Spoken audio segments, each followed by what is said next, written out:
tanggal 30 Maret, hari ke-90. Bacaan 2 Samuel pasal 19 sampai dengan pasal 20. Daud kembali ke tahtanya.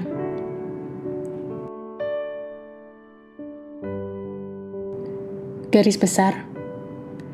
Kesedihan Daud atas kematian Absalom menyebabkan dia mengabaikan orang-orang yang mempertaruhkan hidup mereka untuk membantu memulihkan pemerintahannya atas Israel. Dikejutkan dengan bahaya situasi ini oleh panglimanya, Yoab, Daud menanggapi dengan menemani para pengikutnya yang setia dalam merebut kemenangan kembali di Yerusalem. Tetapi meskipun Daud telah berhasil mengalahkan satu pemberontakan, ia harus segera menghadapi pemberontakan yang lain dari Sheba. Baru ketika telah dihancurkan, Daud bisa memerintah kerajaan yang bersatu kembali.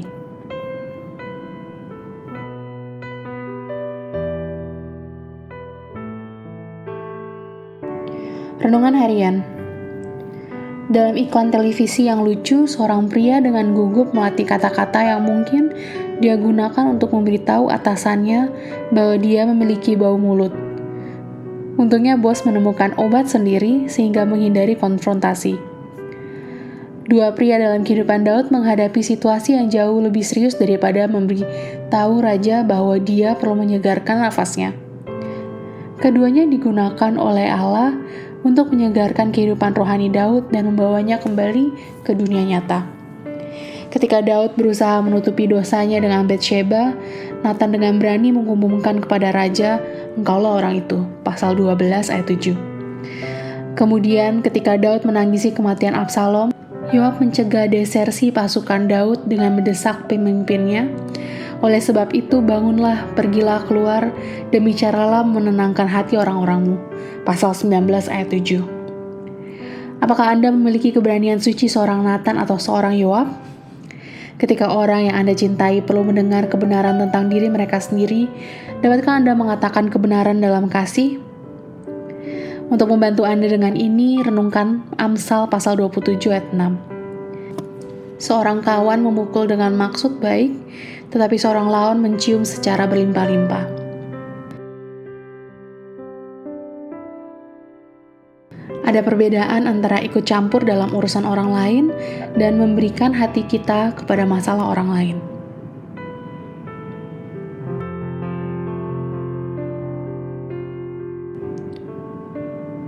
Pendalaman.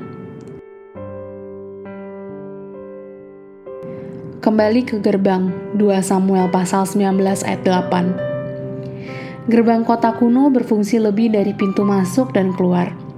Pintu gerbang adalah pusat kota, pasal 9 ayat 8, di mana aturan hukum dan transaksi komersil dibuat, di mana anggota dewan kota dan eksekutif bisnis berbicara, dan di mana para pemimpin agama mendefinisikan kebijakan sosial. Kehadiran raja di sini adalah tanda solidaritas dengan rakyatnya.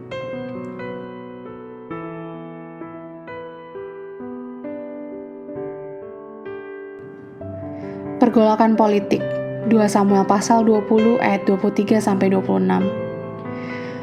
Bandingkan daftar anggota kabinet Daud di pasal 20 ayat 23 sampai 26 dengan daftar sebelumnya di pasal 8 ayat 15 sampai 18. Dan perhatikan perbedaannya. Dapatkah Anda melihat siapa yang telah diganti dan siapa yang masih menjadi anggota tersebut?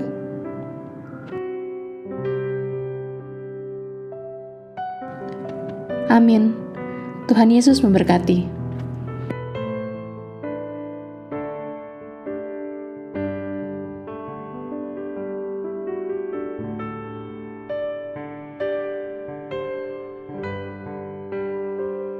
Dua Samuel pasal 19. Kesedihan Daud. Lalu diberitahukanlah kepada Yoab, "Ketahuilah, raja menangis dan berkabung karena Absalom." Pada hari itulah kemenangan menjadi perkabungan bagi seluruh tentara. Sebab pada hari itu, tentara itu mendengar orang berkata, "Raja bersusah hati karena anaknya." Sebab itu tentara itu masuk kota dengan diam-diam pada hari itu. Seperti tentara yang karena malu kembali dengan diam-diam karena melarikan diri dari pertempuran. Raja menyelubungi mukanya dan dengan suara nyaring merataplah raja. "Anakku Absalom, Absalom anakku, anakku." Lalu masuklah Yoab menghadap raja di kediamannya serta berkata, "Pada hari ini engkau mempermalukan semua hambamu yang telah menyelamatkan nyawamu pada hari ini, dan nyawa anak-anakmu laki-laki dan perempuan, dan nyawa istri-istrimu, dan nyawa gundik-gundikmu, dengan mencintai orang-orang yang benci kepadamu, dan dengan membenci orang-orang yang cinta kepadamu. Karena pada hari ini, engkau menunjukkan bahwa panglima-panglima dan anak buah tidak berarti apa-apa bagimu. Bahkan aku mengerti pada hari ini, bahwa seandainya Absalom masih hidup, dan kami semua mati pada hari ini, maka hal itu kau pandang baik.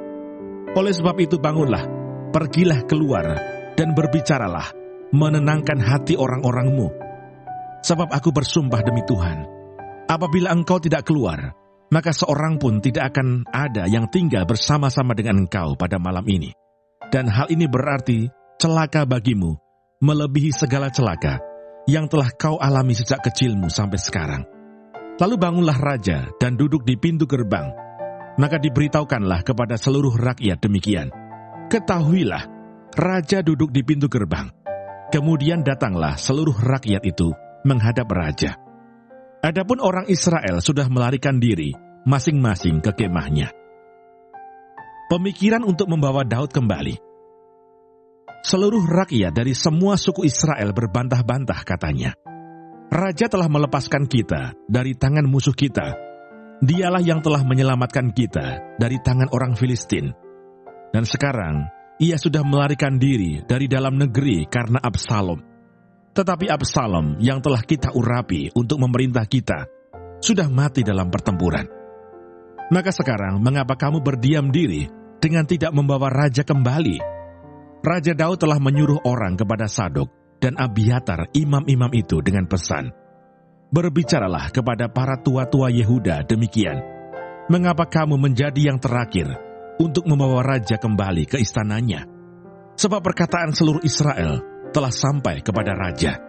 Kamulah saudara-saudaraku, kamulah darah dagingku. Mengapa kamu menjadi yang terakhir untuk membawa raja kembali? Dan kepada Amasa haruslah kamu katakan, bukankah engkau darah dagingku?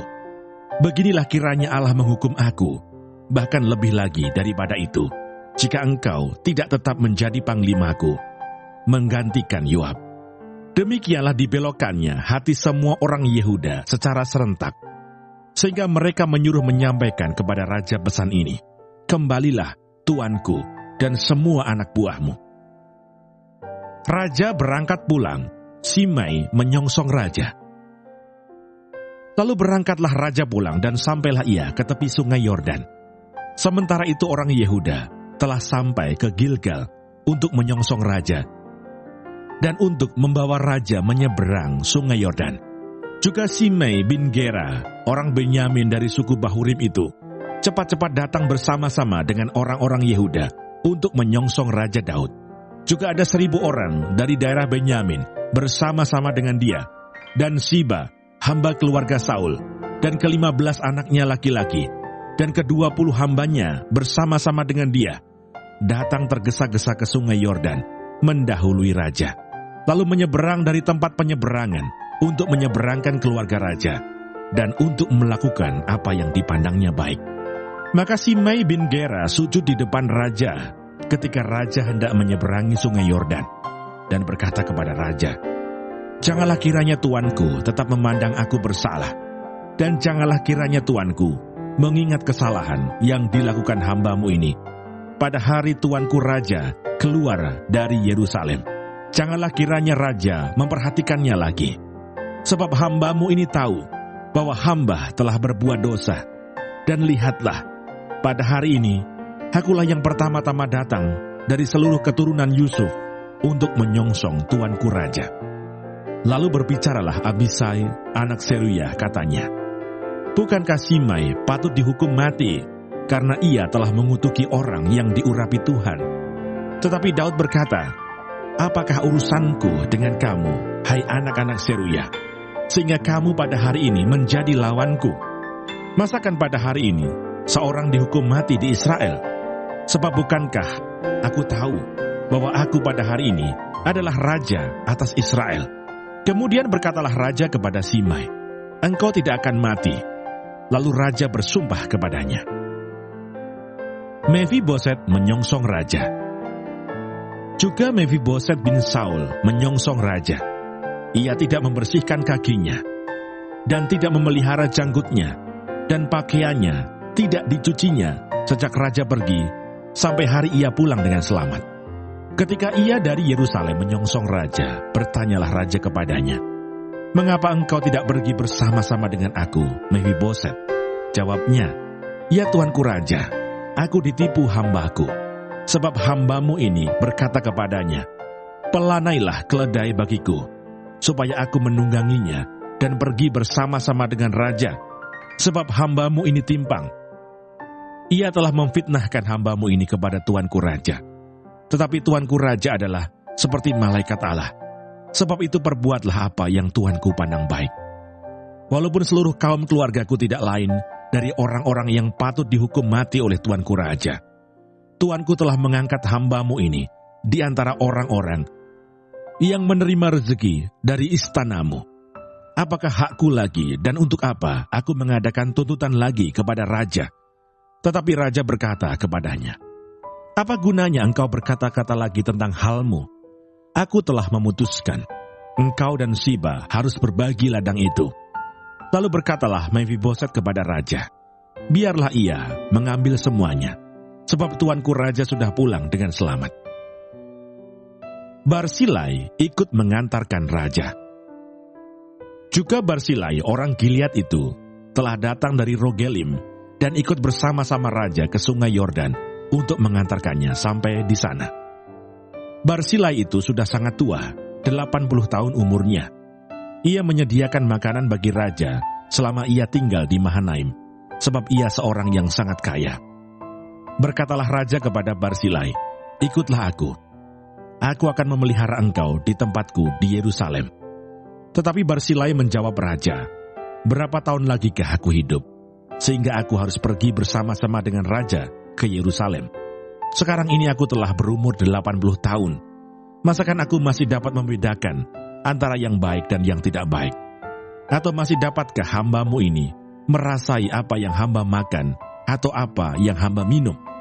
Atau masih dapatkah aku mendengarkan suara penyanyi laki-laki dan penyanyi perempuan?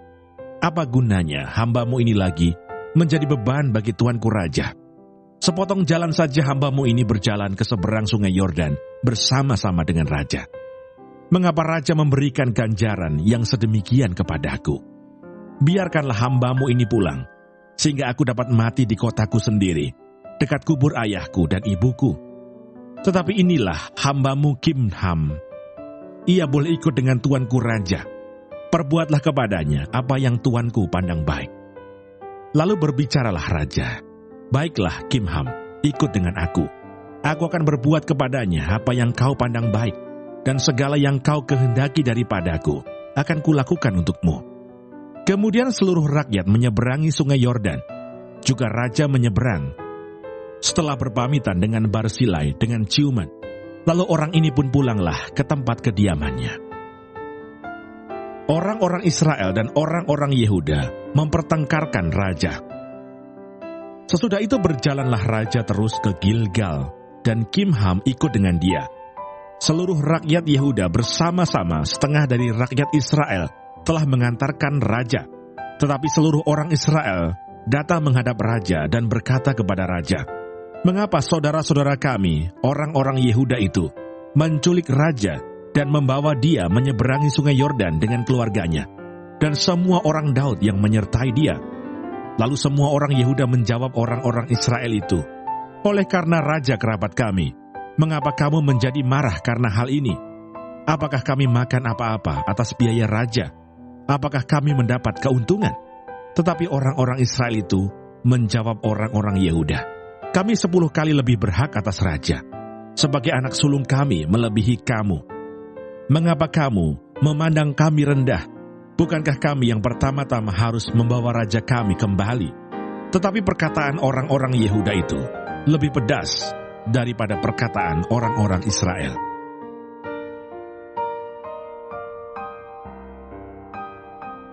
Dua Samuel pasal 20. Pemberontakan Seba. Kebetulan ada di sana seorang Dursila bernama Seba bin Bikri, orang Benyamin.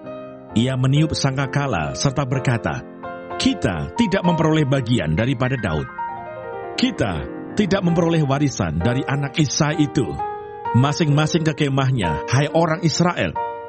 Lalu semua orang Israel itu meninggalkan Daud dan mengikuti Seba bin Bikri, sedangkan orang-orang Yehuda tetap berpaut kepada raja mereka, mengikutinya dari sungai Yordan sampai Yerusalem. Sampailah Daud ke istananya di Yerusalem. Lalu raja mengambil ke-10 gundik yang ditinggalkannya untuk menunggui istana. Kemudian dimasukkannya mereka dalam sebuah rumah di bawah penjagaan. Ia memelihara mereka, tetapi tidak dihampirinya. Mereka tetap terasing seperti janda sampai hari mati mereka. Berkatalah raja kepada Amasa, "Kerahkanlah bagiku orang-orang Yehuda dalam 3 hari. Kemudian menghadaplah lagi kemari." Lalu pergilah Amasa mengerahkan orang Yehuda, tetapi ia menunda-nunda tugas itu sampai melewati waktu yang ditetapkan raja baginya. Lalu berkatalah Daud kepada Abisai, "Sekarang Seba bin Bikri lebih berbahaya bagi kita daripada Absalom.